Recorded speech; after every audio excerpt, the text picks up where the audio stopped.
video on the won lost abandoned buckets. I'm a little under the weather, so my apologies for sounding a little gruff. But essentially, when you're in your opportunities view, the pipeline view, and you grab an opportunity tile and start to move it, you'll see these three buckets appear: lost, abandoned, and won. And those are what we call the opportunity status. So if you open up a tile and you scroll down to status, you'll see that by default it's open. And if you click it, you'll see the other three possible statuses right there. So these buckets are important and useful in a couple of different ways. The first is for the ultimate goal, which is closing leads, right? So if we go back to our dashboard and we look at the funnel, the final stage is won. And this is obviously the ultimate goal, right? So this triggers from that opportunity status. So there are a couple of ways to make sure that our opportunities that get closed are marked as won, so that your reporting shows, the ultimate goal of how many leads you closed.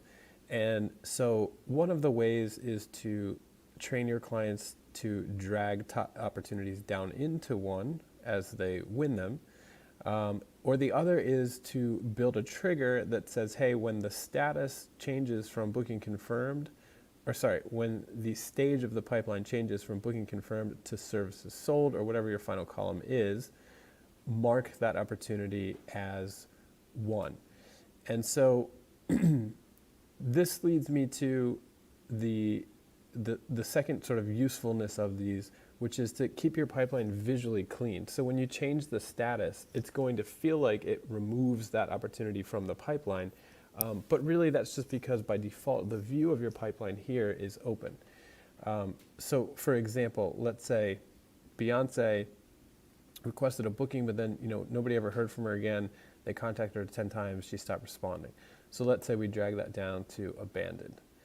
You can see it got a tag here of abandoned, and if I hit refresh, or the next time I would come back to my pipeline, I'm not going to see her anymore. And that's nice because you don't want dead, quote unquote, leads to pile up in the pipeline, but you do want to be able to see where everybody ended up. So you can come back up here to the view and change this to all, and I'll see Beyonce here and many more over here. She got this far before she abandoned. And so what I like to do is, a lot of people don't have like a new leads column here. I like that. I like to show clients, hey, look at all the leads that we're generating for you, no matter what happens to them. And, in the agency world that I used to work in, we would say, hey, there's no such thing as a lost lead. So like we wouldn't use this lost very often unless it was somebody who, I don't know, for some reason told us never to contact them again or something like that. We would use the abandoned. So we would say, hey, none of these leads are either won or lost right off the bat. It's either we close them right away or we nurture them for a year or longer and we'll close them down the road. And so what we would always do is have three campaigns. One is the initial nurture, right? So they claimed an offer, now they're going to get into a campaign. It's going to send them texts, emails, voicemails, all that to try to close them into a booking, let's say. The second campaign we would call not yet ready. And that all it does, and you'll see this in the default claim booking snapshot, that campaign, if I go over here to campaigns, the not yet ready campaign is just a wait step. It's just a placeholder basically, because what we do with trigger number 5 here, move myself, is we say, hey, in that first campaign, and I might as well, let me show you this so it makes sense. In the initial campaign, we set the next campaign as not yet ready. So anybody who goes through the first automation and doesn't reply to anything, they're going to flow into the not yet ready campaign by default automatically. And then with trigger number 5, what we do is we say, hey, anybody who hits the not yet ready campaign, let's do a couple of things. Let's add an opportunity in the same pipeline. So we're just basically overwriting the initial opportunity, but we're changing the status to abandoned. So that's going to visually pull that lead out of the pipeline, which is good because we don't want hundreds of thousands of leads stacking up in the new lead category because your client at some point get, what's going on with all these people that are just sitting here. So that will visually pull them out.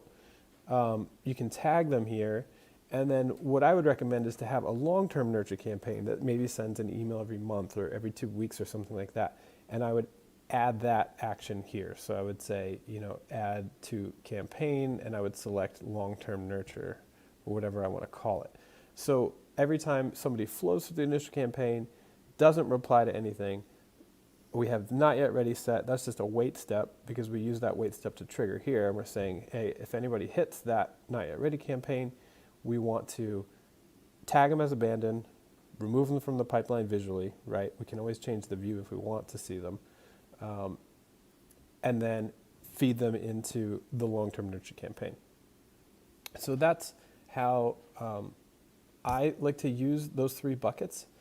And again, you can use status over here on this side of a trigger or over here. So there's a lot of things that you can do with them, but in general, I think those are the most common use cases and the most common things to understand about the buckets that hopefully helps you out.